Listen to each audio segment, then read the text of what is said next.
Qu'est-ce qu'enseigner les bases?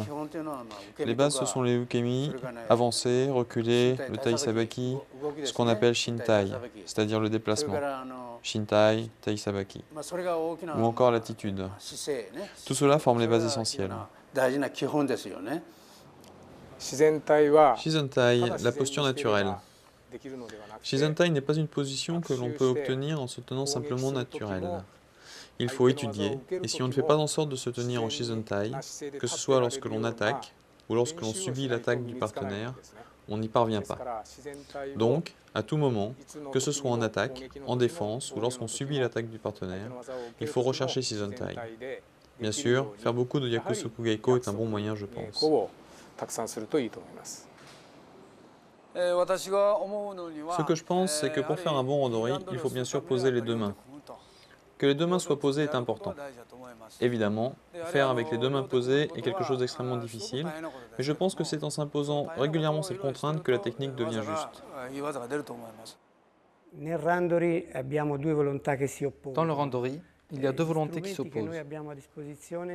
Les deux éléments essentiels sont un correct positionnement du corps et une bonne attitude par rapport à son adversaire. Lorsque ces deux éléments sont bien assemblés, on peut commencer avec l'apprentissage de la technique. Donc il faut faire plusieurs exercices comme Yakusoku Geiko, arriver à randori, et puis dans le randori, je pense qu'il faut avoir un sens randori débutant et moyen, et dans randori peut-être haut niveau. Randoriはお互いに重要な練習でしょ。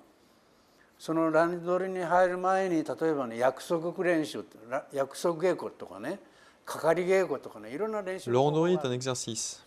Le randori est un exercice où chacun est libre, mais avant d'en arriver au randori, il existe par exemple le Yakusoku Geiko ou le Kakari Geiko. En fait, il en existe plusieurs.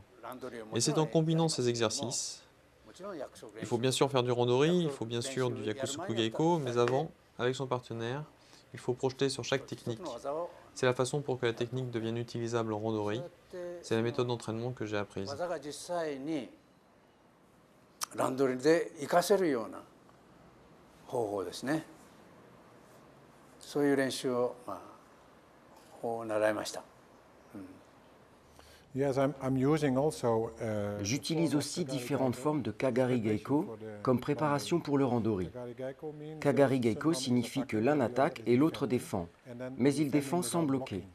Et particulièrement en randori, c'est très important de pratiquer sans bloquer le mouvement, sans bloquer les techniques, et seulement comme si on jouait aux échecs. Donc en pensant à ce que l'autre va faire, juste avant qu'il déclenche la projection. Moi, c'est là où vous faites plaisir. C'est le randori, c'est là où on fait plaisir, on est créatif au niveau du judo. Donc c'est une part, on fait la différence entre combat où on a fini, on a gagné, où on continue et on est en train de travailler pour s'améliorer. Je pense qu'ils doivent jouer au judo. Et particulièrement pendant le randori, je sens parfois qu'ils veulent se battre, alors qu'ils devraient essayer d'appliquer ce qu'ils ont appris pendant le cours. C'est la chose la plus importante que je dois leur rappeler. Quand les gens viennent pour découvrir un sport, on leur donne une instruction particulière, des connaissances techniques, etc. Mais pour être capable d'avancer dans la pratique, il faut être libre. Ils doivent essayer d'avoir une pratique libre, une pratique ouverte, où chacun respecte l'autre. Et je leur dis, vous jouez votre randori, et vous pouvez jouer même jusqu'à un très bon niveau. Le principal, c'est que lorsque vous jouez votre randori, vous êtes en mesure de vous déplacer, d'être beaucoup plus mobile que dans d'autres situations. Et donc pour moi, le randori, c'est un jeu de judo, apprendre à jouer, véritablement.